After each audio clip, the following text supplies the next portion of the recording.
inspiradores. És un projecte de la Marta Vallvé, està dedicat a aquelles dones que han obert camí en la societat.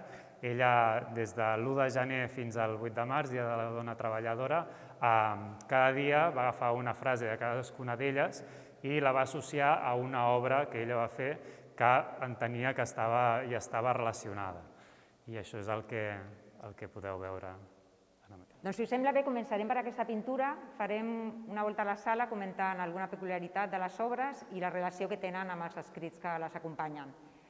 Aquesta obra en particular està feta expressament per al text, per la frase de la Louisa May Alcott, que és coneguda per ser l'autora de Mujercitas, però ella també va escriure una col·lecció de relats i novel·les que tractava temes tabús per l'època, com era l'incest o l'adulteri. Va ser una dona molt compromesa i la frase diu... Si la vols... Sí. No tinc por a les tempestes perquè estic aprenent a navegar el meu vaixell. Bé, per mi és important dir que la pintura per mi està molt relacionada amb el tema de les emocions. Llavors, quan tinc un text o tinc una idea al cap, per mi és molt important la motivació, la sensació aquesta d'expressió, de sentiment, és el que intento expressar i traspassar a la tela. En aquest cas, a mi la frase em portava al cap el tema de la superació i el que he volgut és traspassar el tema de la superació a nivell col·lectiu. M'interessava que sortissin persones que podien ser homes i podien ser dones. Bé, a continuació tenim aquestes tres peces. Aquestes tres peces en realitat formen part d'un conjunt de 8. Aquí faltaria una al mig i després les 4 de dalt. Conformarien la forma aquesta el·líptica i cada una de les peces porta un número que correspon a una lletra fins que completa la paraula silencio. I per què silencio? Doncs el silenci per mi representa un espai per pensar, està molt relacionat amb la reflexió i les frases d'aquestes tres dones donen molt per reflexionar i penso que era molt adient la conjunció. També dir-vos que aquestes grafies que apareixen en les obres, que de fet em sembla que estan a totes, per mi és una manera d'explicar tot el que ens queda per dir.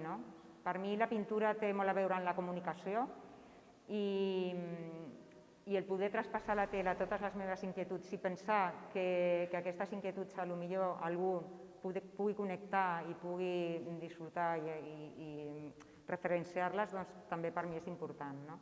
I m'agrada també el tema aquest, de treballar el mateix color però amb diferents matisos, com aquesta muntanya que és negra però té uns negres molt diferents en cada una d'elles, fins que arribem aquí, que aquesta tècnica és la tècnica de l'encàustica, que és una tècnica grega que feien servir els grecs, que es tracta que l'aglutinant del pigment és la cera calenta. Llavors has de treballar sempre en calent, és un procés molt lent que ja has de preparar, per començar has de preparar la superfície amb una calma i amb una tranquil·litat que jo no tinc i que m'encanta perquè em posa contra la corda i saps que sempre he d'estar molt concentrada.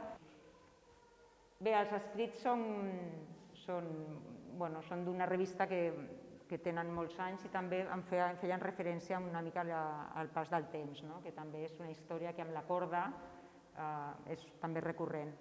Aquí una altra vegada apareixen aquestes grafies.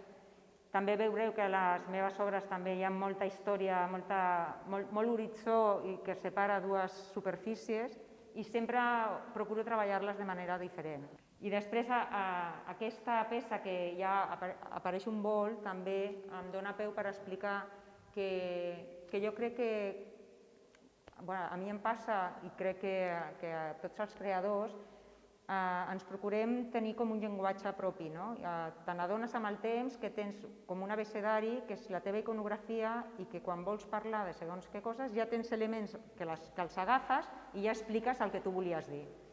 En aquest cas, el vol, per mi, és on pots ficar totes les experiències que has viscut, tots els coneixements, tot el que fins ara has après, perquè sempre crec que tot això en un moment determinat t'ajudarà a afrontar coses noves que et puguin passar.